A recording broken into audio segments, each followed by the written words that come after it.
Hello, and welcome to another one-eyed, one-horned, flying purple pleaser episode of We Only Look Thin. I am Catherine Weigel. I did it. I wasn't sure if I'd be able to say it or not. No, you made it. Flying purple pleeple. No. Flying a pleeple pleaser.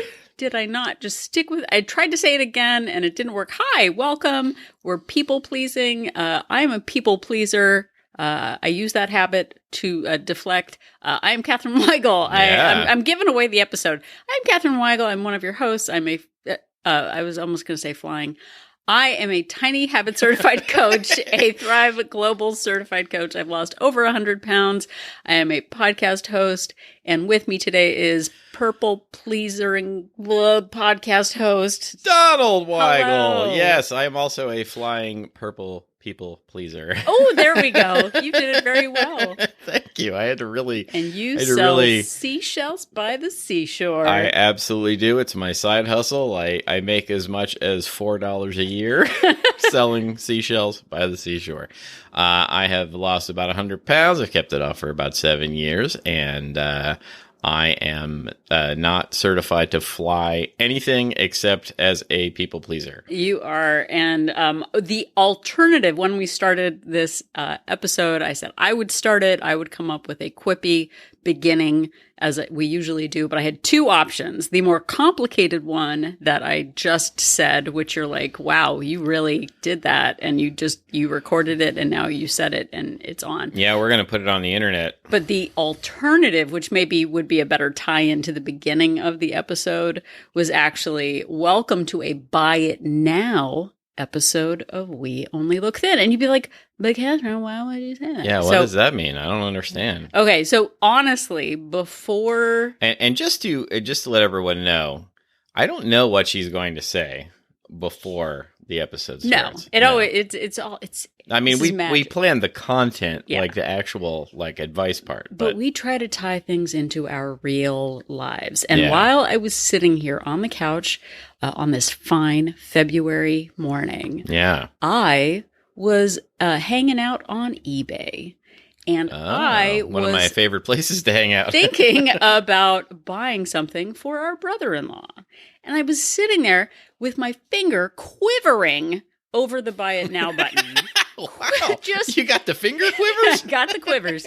And my brother-in-law wants something. I know he wants something. And I was like, oh, his birthday is coming up. I should buy it. But should I buy it now? That's terrifying. Is that a decision I'm going to make by myself? Do I need Donald to agree to it? Can I buy something without Donald knowing about it? Yeah. Should I wait for him to wake? It's a present. I know my brother-in-law wants it. I should just buy it. You just revealed to everyone that I slept later than you. Yeah. Well, I just wake up. That I'm a lazy bones. I like to celebrate quiet moments. I slept in all the way till 7:30 this morning. What a rebel. But so I am trying to get validation for this thing that I'm going to buy. Is it $1,000? It is not. It is not $1,000 purchase. It's not big stakes. But I did text my sister-in-law, hello, Melissa, and I was like, do you think he would want this? Should I buy this? Is this the right thing to do? Why don't I just buy it? Why do I have to complicate it and spend 20 minutes getting validation and wondering if it's the right decision? And why this matters in the world of weight loss is because I overthink everything. Everything, yeah. And I overthink everything. Everything all the time, and I make things complicated, and I stress other people out, and waiting for the perfect choice, and then I want to eat about it. Yeah. That's how it all ties together. So going back to the original opener of people pleasing, we relate everything to weight loss or the absence of it. Bereftitude of what is weight the loss. absence of weight loss? And all of this ties into our mindsets and our ability to focus on our health goals. And a lot of times when we are people pleasers, when we are seeking validation from others, we use it as an excuse to sort of eat as a reward or to avoid our feelings. And so today we are going to focus on people pleasing and the not doing it. Yeah, and I think that for years and years and years that added up to decades, I thought I just needed somebody to tell me, like, to give me a paint by numbers coloring book for weight loss, and just to tell me, well, okay, number 4 is purple, and if you color that in, you'll have a flying purple people pleaser. But number 4 is eat these foods. Number 3 is do these exercises. And then I would get to my goal weight and be done, and it would be fine. But what we have discovered is that there are so many more factors that end up being so much more important than just kind of the X's and O's of drawing up plays to execute so that you burn a certain number of calories. And this is one of those things. Right. So in the past, I would think I just need to eat the points. I just need a liter of water. Nobody knows how much water is in a liter. I don't know how much that is. I mean, I think you have to fly to Europe to figure it out. Very upsetting. Yeah. Am I doing it right? Am I doing it wrong? But really, the reason that my weight loss goals always kind of fell to the weight side. Oh boy, that was true. That's a good title for an episode, Fall to the Weight Side. Yeah, because I didn't know how to deal with my emotions, my relationships with other people, and the relationships with myself. And so I turned to food. So many times I would feel overwhelmed. I would feel like I wasn't being respected, that I was doing everything for everyone else, and not getting the validation that I wanted. And so I would eat about it. So this ostensibly is an episode about emotional eating and our desire to please others as a way to feel validated. So I guess I just gave away the whole episode. But yeah, and also putting others' needs above ours, which results in your, ignoring your health or not focusing enough on your health and fitness, and keeping your own self from hitting your goals. Yeah. So we found another article by Jennifer Gutman, who is a clinical psychologist. See, yes. I did it right. I said the right thing. So she had an article on Psychology Today called Breaking the Habit of People Pleasing, Improve Your Self-Confidence and Life Satisfaction. So I'm immediately, again, tearing down Jenny from the block. She says breaking the habit of people pleasing, but patron saint of the show, BJ Fogg, PhD, talks about the fallacy of breaking habits. It's not like we just snap a stick in half and suddenly something is broken. We don't take a cigarette and snap it in half and suddenly we can't smoke a cigarette. It's not something to be broken. It's something to be untangled. Yeah, breaking a habit implies, and I'm sort of parroting back what Catherine just said out of BJ Fogg's book, Tiny Habits, but that it just implies that if we just had more willpower, force. If we just applied more force to this problem, we could stop ourselves from doing it. And that's not really how human beings work, and that's not really how habits work. Like, we have this idea that, well, you just don't have enough willpower to do this, but there's only so far that willpower can take you. Right. You don't just throw the cigarettes in the trash and then never have an urge to smoke again. That's right. Like it's a TV movie of the week or something. Right. You don't throw the cookies in the trash and then it's over. And the same thing with our behaviors. So untangling behaviors takes into account sort of the different ways that we self-sabotage ourselves. So I'm going to go back to Jennifer Gutman, clinical psychologist's article, and she shares some shocking statistics. Easy for me to by the seashore. She shares shocking statistics by the seashore. I like it. She said, if you feel like you may be a people pleaser, you're not alone. In a YouGov poll from 2022, 49% of adults surveyed identified as people pleasers. In today's hyper-connected world, we have a growing obsession with and a cultural proclivity for being liked and needing to please others. I think that is so true. We got to be connected. We got to stay, on people's good sides. And I know I'm one of the 49% of the people. Yeah, I am to a large extent, although I don't want to spoil anything for the future. But I think I have done a much better job, at least with my close friends, of asserting my desires in situations. I'm not perfect, but I've gotten much better at it. Right. And we definitely think of it like, I think that this is maybe a flaw in the way we look at ourselves. We see ourselves as identifying as people pleasers or as anxious people or as overweight people.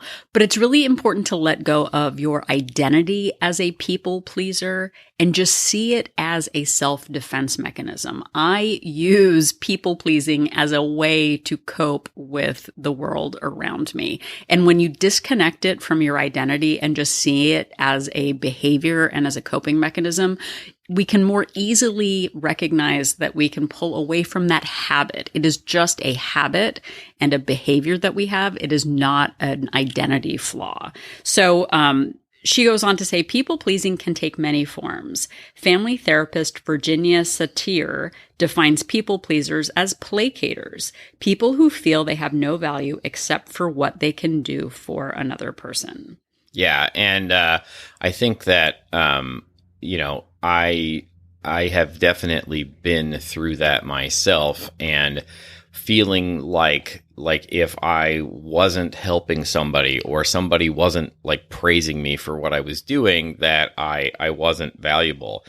And in the article, she goes on to say that there are many reasons, both conscious and unconscious, why people might become people pleasers. And those reasons include conflict avoidance, securing feelings of indispensability, and reducing fears of abandonment. So, if I don't do what these people who love me like, then they're going to leave me. Or that, if I don't sort of cave to their demands, then it's going to create an argument. And I don't want to do that because that might be uncomfortable. And people-pleasing behavior can lead to mental and physical health problems, such as fear of rejection, resentment, frustration, anger, and even things like addictions, headaches, stomach problems, and things like high blood pressure can all be a result of trying to people-please too much. And then we've done episodes about this before. It can also result in weak boundaries, problems with decision-making, problems with low self-worth, and ideas that you are, not competent. And so for that reason, it's really important to recognize your people-pleasing behaviors. Right. And I think too, and as I sort of, look back as to why I do certain things, when we have weight issues, like it's not that suddenly when I was, 25 years old, I decided I liked food. I have loved food since I was a wee bairn. Sorry. I don't know. We just watched a show where they called kids wee bairns. And Catherine's been also listening to a lot of Irish audiobooks, and she's suddenly saying, "This is really doing my head in," and I'm like, "You're from New Jersey." Yeah, sorry. But when we feel self-conscious about the way we look, we compensate with the kind of person we are. So, she's the funny friend. Oh, what comedy she does bring. I was going to say doth, but I did not. But we also, I am overweight. People won't like me. To become likable, I will be a people pleaser. I will go with the flow. I will try to be the best, person in the world. I will be funny. I will make people laugh, and I will do things for them, and that way they will like me. Yeah. And I think that it results in not paying attention to yourself or really working on who you really are or what you really want, and distracts from, achieving your own goals and your own self-care, Exactly. which a big part of your own self-care is your weight loss and fitness routine. Well, and I think as it's sort of this cycle of I want to be liked, and so I will do, X for this person, or I will be agreeable or go out of my way. But then I feel overwhelmed and I get resentful because, oh, well, now I can't meal prep, or now I don't have time to go on a walk because I'm doing this thing for other people. Those people don't appreciate me. I don't get the validation that I'm seeking. And so as a reward, I eat about it. I'm going to eat about it. And that is what I did over and over again for most of my life. Right. And and I've said it before, I was such a martyr. And it's hard to say that of like, I felt like I had no choice. Well, if I don't do it, no one's going to do it. I'm the only one around here who does whatever. And when we get into that cycle of feeling resentful about the people pleasing and then avoiding our own habits, it just digs us deeper and deeper. So we're going to try to untangle that today. And with using Jennifer Gutman, clinical psychologist's article, and she gives 6 different ways that we can sort of untangle the behavior of people pleasing. So we're going to go through each. And as we do, as with each episode, if there is one thing that you can take away from this, one of the 6 examples, one thing that you can do as you move forward, try it out, see which one works for you. And it's a practice. It's not just something that's going to be immediate. It's not going to be an overnight lightning bolt situation.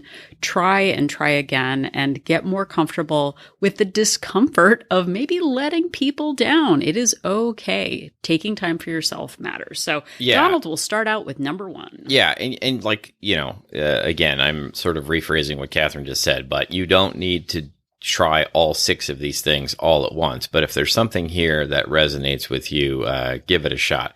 And I just want to say before I start reading the first one that another part of this, another piece of this, which the article doesn't talk about, but in my personal experience, but this idea of being a martyr, or, I've got too much going on because I'm doing too much for other people. It feeds into that part of me that wants to be too busy. Ooh, dang. There's a part of me that just wants to throw up my hands and say, I can't possibly eat well or exercise because I just have too much going on right now. And there's a part of me that wants that to be true so that I have an excuse just to eat whatever I want all the time. Like a people eater. I don't know. That didn't really work, but no, I liked it. It was good.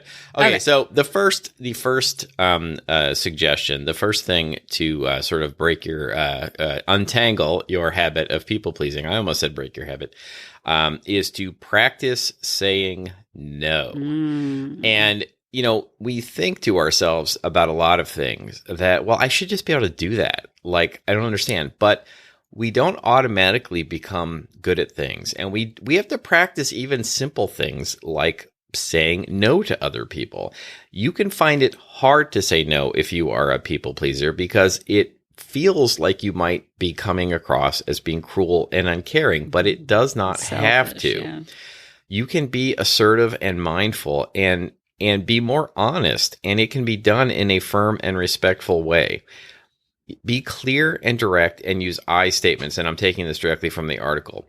Try statements like, I would really love to be able to help you, but unfortunately, I'm already committed at that time. Or, that activity sounds like a lot of fun, but I don't really think it's exactly for me, but I would love to do something else with you at another time. And, something that Catherine has brought up on the show before, she always says, let me check my calendar and get back to you. Well, and it's that interrupting. It's not breaking a habit. It's interrupting your instinct to just say yes. Yes, and I'll figure it out later. Yes, you ruined my entire day, but I love you. And so I will give up my goals to go your way. That's sort of the implication behind it. But practice interrupting. So again, like Donald said, hey, can you do this? you know what? Let me check my calendar and I'll get back to you. Even if you don't even have a calendar, who even has a calendar in the year 2025? We're living in the future. Maybe you have a flying car at this point. I don't know what you do. Yeah, but I keep all of my appointments written down on my flying car. Yeah. But pausing the behavior, and it gives you an opportunity to step back and ask yourself, do I really have time for this? Is this something that I want to do? Do I have enough information right now to actually say yes? Or do I need to ask more questions? Like, oh, do you want me to volunteer for this thing? What does it actually entail? How many hours is it going to require? What financial resources will it require? Do you see what I mean? Like when you step back and give yourself the chance to really play it through. Yeah. You give yourself the chance to go like, oh, wow, that is way more of an investment than I thought it was going to be. No, thank you. So again, Exactly. Start with a low stakes no. Like it doesn't have to be, like, oh, do you want to commit to a 4-year obligation on city council? Like that's not where you start. Maybe it's like, oh, can you stop at the grocery store for me after work? No, I cannot. Like, nope, not going to fit my schedule. That's not going to work for me. I'll have to pass. Start small with low stakes. And like, it's going to feel uncomfortable. And you know what? It's not going to kill you. It's not going to kill you to let someone down. Just say, no, not this time. Yeah, but it does take practice, and it can be really hard at first, but the more you do it, the better at it that you will get. Exactly. Okay, so the next one is make decisions by yourself. So again, me with the buy it now example of like, I was acting like buying a reasonably priced gift for my brother-in-law was very high stakes, DEFCON level decision making. What is the impact of like a $25 price difference in something? It's not, it's fine. I'm just going to buy it for my brother-in-law. It's okay. I don't have to overthink it. Even hearing about it right now is kind of annoying, just hearing me say it. But okay. So the article says, many people pleasers are used to making decisions by consensus. Practice making small independent decisions and build up to bigger ones. First, map out your options without gathering input from others or overthinking. Remind yourself that you do not have to please everyone with your decision, just yourself. It's not your burden to make everyone else happy. If someone else has an opinion, it is their responsibility to state it, not your responsibility to mind read. Start small by picking a restaurant, then work your way up to larger decisions as you feel more competent and confident in yourself. So again, ordering a gift for a loved one. Does it have to be the perfect gift that ever was in all of perfectiondom? No, it doesn't have to be. You can just buy it if it works out. Unless you're getting a gift for me. Yeah. And then it does. But again, like literally, and I have to worry about this, is like, what does Donald want to watch on television? Is it the perfect show? What would he prefer? What if he doesn't like my choice? Like, what are the stakes? If I just put on, I don't know, Murder, She Wrote, and he's like, I'd rather not watch Murder, She Wrote. Okay. Like what? Like there is no DEFCON level worry about a small decision like pre-deciding. There is no world in which I would not want to watch Murder, She Wrote. Right. But if you like, what movie do you want to watch? Where do you want to go for dinner? What are the stakes of just making a decision? And this kind of manifests itself with health and fitness because we run into people, and I was one of them and sometimes still am, who overthink every decision before just starting something. Like just pick a thing that you can start right now. Focus on something involving your food, your exercise, something. Just pick something and start it. It doesn't mean that is your thing that you're going to do forever, but try it, see what happens. And because otherwise you just keep, ordering the new workout gear, getting the new, free weight, buying the exercise VHS tape for some reason in 2025, rather than actually starting something. Well, and I think too, perhaps for questioners, you come up with like 30 perfect decisions and like you overanalyze.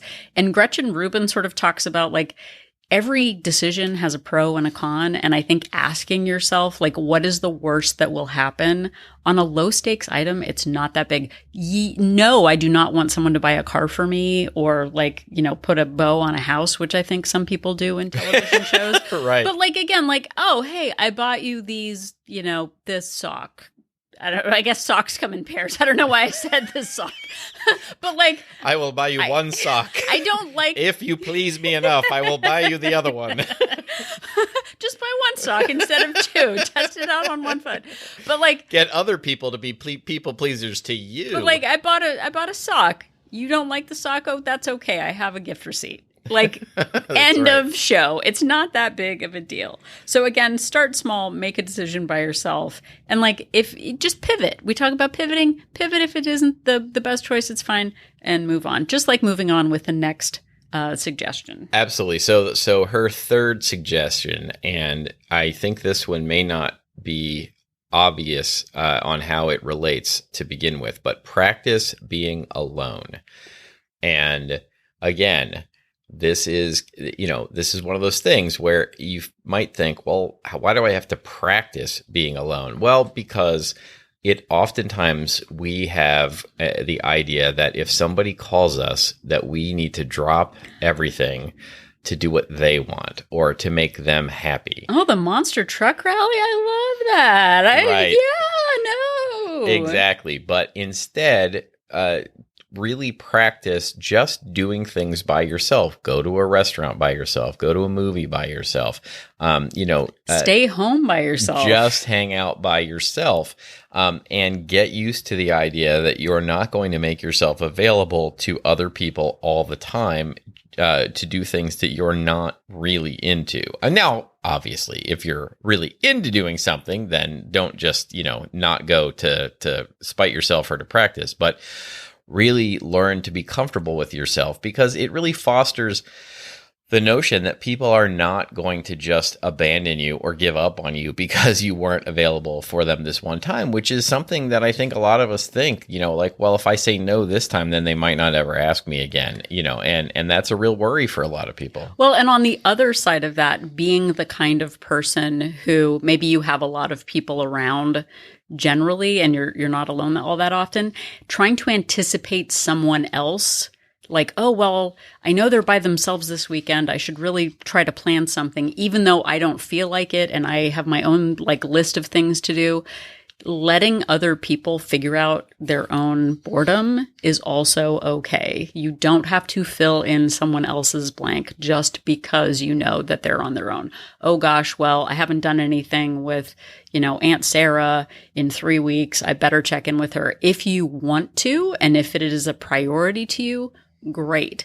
But if you're overworked, overstressed, tired, like you've got, you haven't gone grocery shopping, you haven't worked out, it is okay to step back and focus on your own need instead of filling that time in a way where then you'll resent it and be like, well, I didn't even have time to grocery shop. Right. Like maybe invite Aunt Sarah to grocery shop with you instead of trying to do what they want to do. So yeah. And look, none of that was in the article. That was all Catherine Weigel. Oh, if you liked it, great. If not, but it really, like, I really have to watch that because even last night I did a Zoom for Wolt.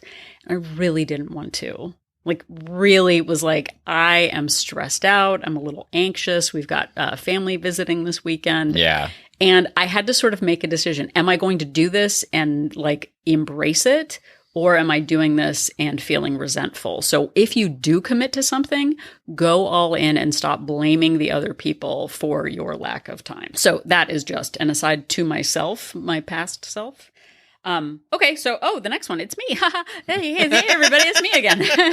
Okay, so the next one is, number 4 is keep plans with yourself. Yeah, this is a big one. This is huge, especially for achieving weight loss and fitness goals. Right, so this kind of ties into what I was just talking about. If you are an obliger like me, where I seek external accountability, I want to please other people, I do what other people want, I can often leave my own habits, behaviors, goals, and agendas by the wayside. And there's something called efficacy, which is where you trust yourself to do what you say you're going to do. And the more we let ourselves down by not following through, the less we trust ourselves. It's like that old, like, oh, well, dad's come to pick me up to go fishing. Yeah. Right? When we leave and then like he never shows up and you're sad or whatever, which that sounds really mean, and you're sad or whatever, ha ha ha. But like we do that to ourselves all the time. We promise ourselves that we're going to go on a walk, or we're going to do yoga, or we're going to meal prep, and then we don't. And so we don't trust that we're going to do it for ourselves in the future. So plans you make with yourself are as important as plans as you make with other people. Otherwise, you are sending a message to your brain that a plan you make with yourself does not hold as much value as a plan you make with someone else. Don't break long or short-term plans you make with yourself, whether it's going to the gym or studying for an exam. So again, starting small, don't be rigid, but like, hey, I am going to commit. And this is where kind of tiny habits comes in.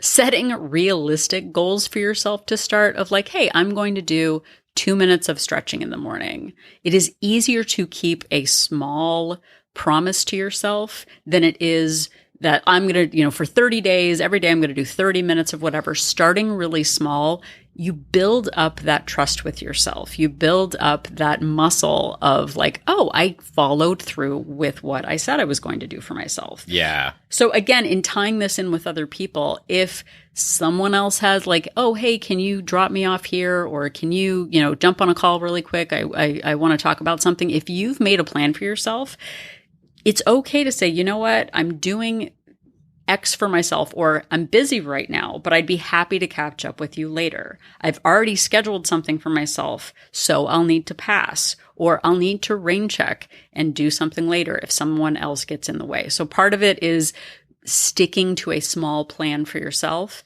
and the other is letting someone else defer. Like, hey, I can't do this, but I can do it later. Give them the option that works for you. I can't do it this week, but I can do it next week. We don't have to show up exactly as someone needs us to every single time. We can keep a plan to ourselves, and then we feel like proud of ourselves. Like, hey, I did something for me. I mattered. For sure. That's great.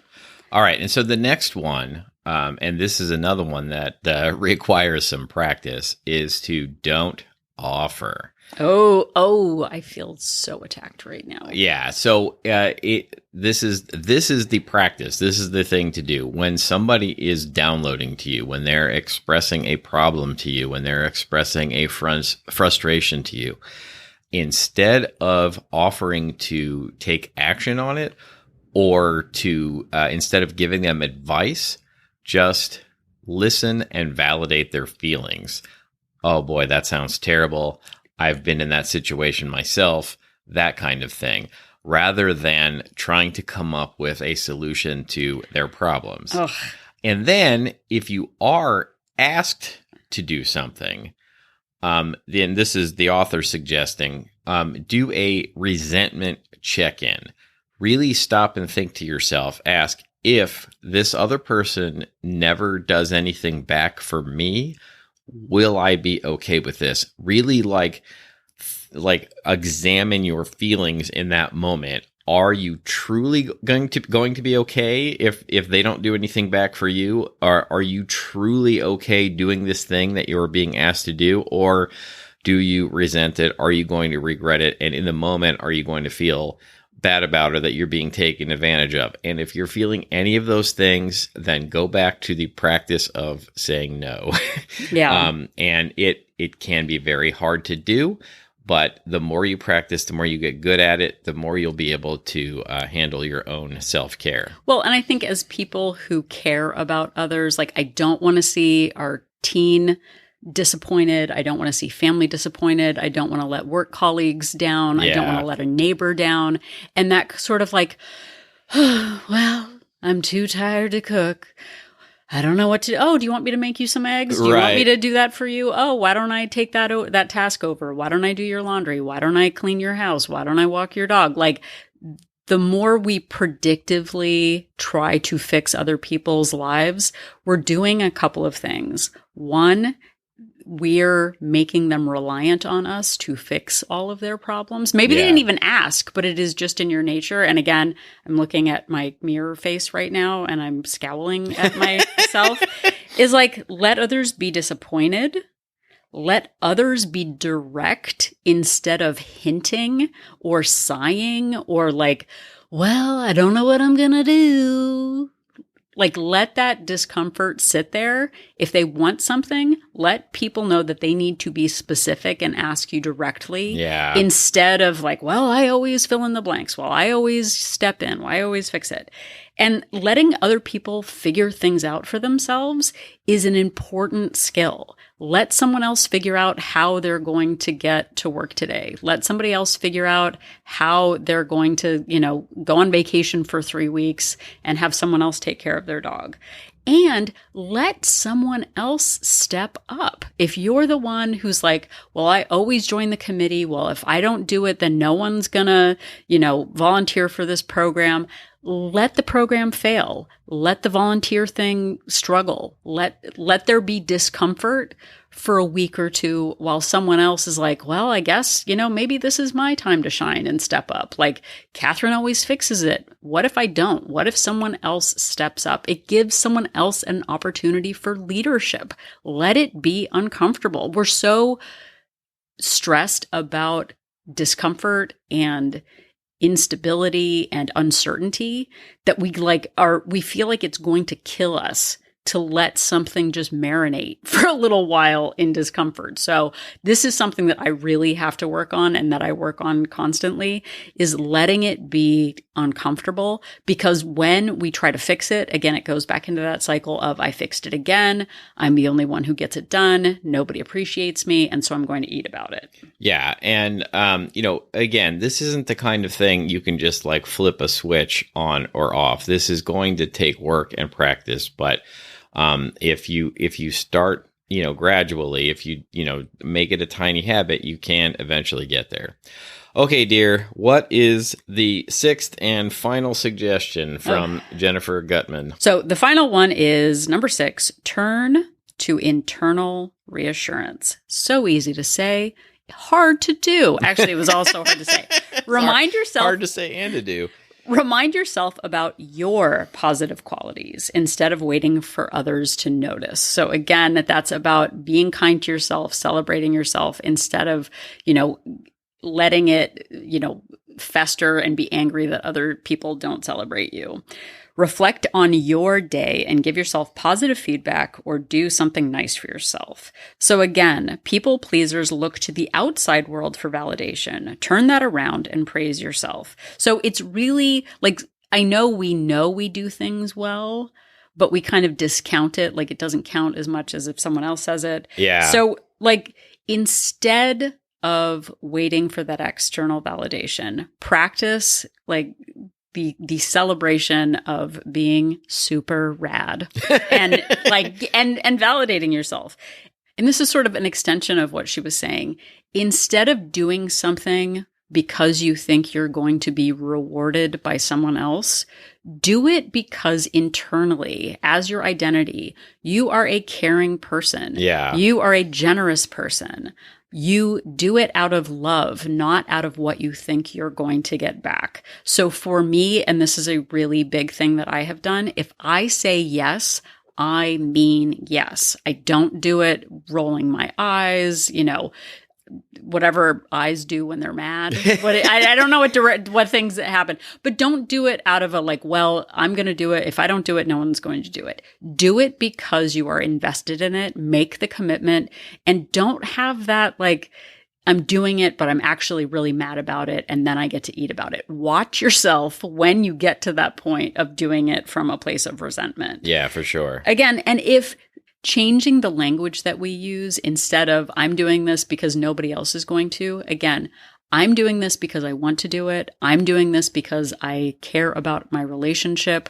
I'm doing this because I have time to do this. Working from a place of abundance, and I know that sounds cheesy, but working from a place of like, this is in my control. I am a grown-up. This is an active choice that I'm making. Changing that language changes the way you feel about why you're doing something. It takes it from a place of, instead of resentment and then, hey, ... I'm going to eat about this later. It gives you the power to decide what you're doing. I am an active participant. I make decisions. I am responsible for my actions, and no one else is going to do this for you. Taking responsibility is your way of being an actual practicing adult. Like, just because you're an age doesn't mean you're a grown up. That's right. Right? Like, it took me until my 40s to actually say, like, I am responsible for what I do.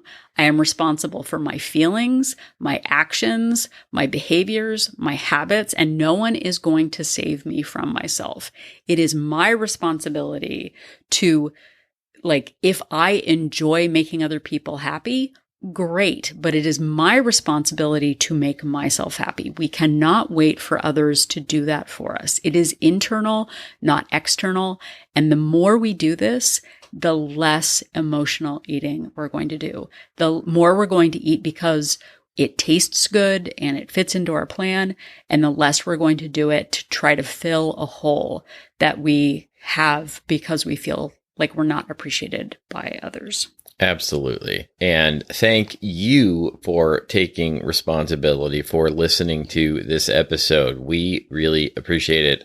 We are grateful that you've taken time out of your day to spend some of it with us. You can find the most recent 300 episodes of this show on all of the major podcast platforms, and you can go back all the way to episode 1 on YouTube or at any time on our website at weonlylookthin.com. Yep. And if you are at weonlylookthin.com, click on that link for join our support group. Don't wait for external validation. Don't look to please others. That's Don't right. overthink it. Just head over there, click on join our support group to find out more about Wolt Place. We Only Look Thin Place is our Facebook-based accountability group, and access to weekly Zoom meetings with me, Catherine Weigel of We Only Look Thin. We do weekly coaching sessions. There's daily accountability and check-ins on Facebook. Lots of different ways to stay connected with people who are also on their weight loss journey ventures. Again, 2 subscription options, a monthly option with a 3-day complimentary trial and a 3-month subscription with a 7-day complimentary trial to see if Wolt Place is right for you. Yeah, so please check that out. And you can also interact with us on social media. We are on Facebook and Instagram at We Only Look Thin. Or if you would rather send us a private message, you can do that over email. If you have an episode suggestion, if you have some suggestions on how you deal with your people pleasing and would like to let us know, or if you have some questions, or if you just want to give us a shout out, some compliments, say hello, you can do all of those things via email to weonlylookthin@gmail.com. Yep. And if you have a couple of extra minutes, please head over to Apple Podcast. You can do that on a desktop computer if you don't have the app.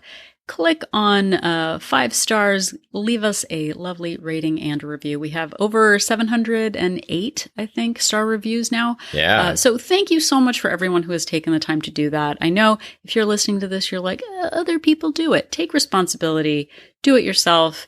It only takes a minute, and not only does it let us know that what we're doing after all of these years is making a difference to you, but it also helps other people find our podcast when they're looking for Cool Beans podcasts like ours. Yeah, and we found out recently that you can actually, look, maybe everyone knows this, and I'm just way behind, but that you can actually download the Apple Podcast app to an Android phone, so you can experience the joy of Apple Podcasts on Android or your iPhone. Oh, I'm experiencing the joy. You could really believe the joy that she was experiencing just now.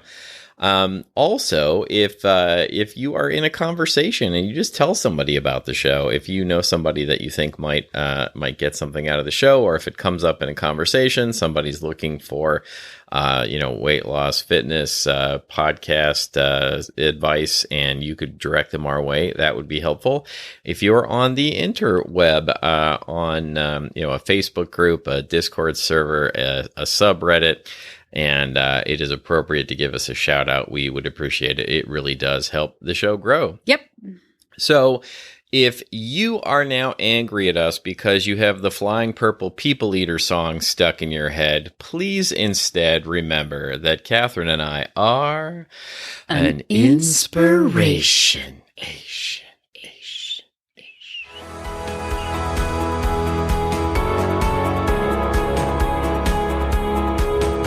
The information that you hear on this podcast is for informational purposes only. The hosts are not medical professionals. You should always consult with your doctor, nurse, or other certified health professional before beginning any diet or fitness program.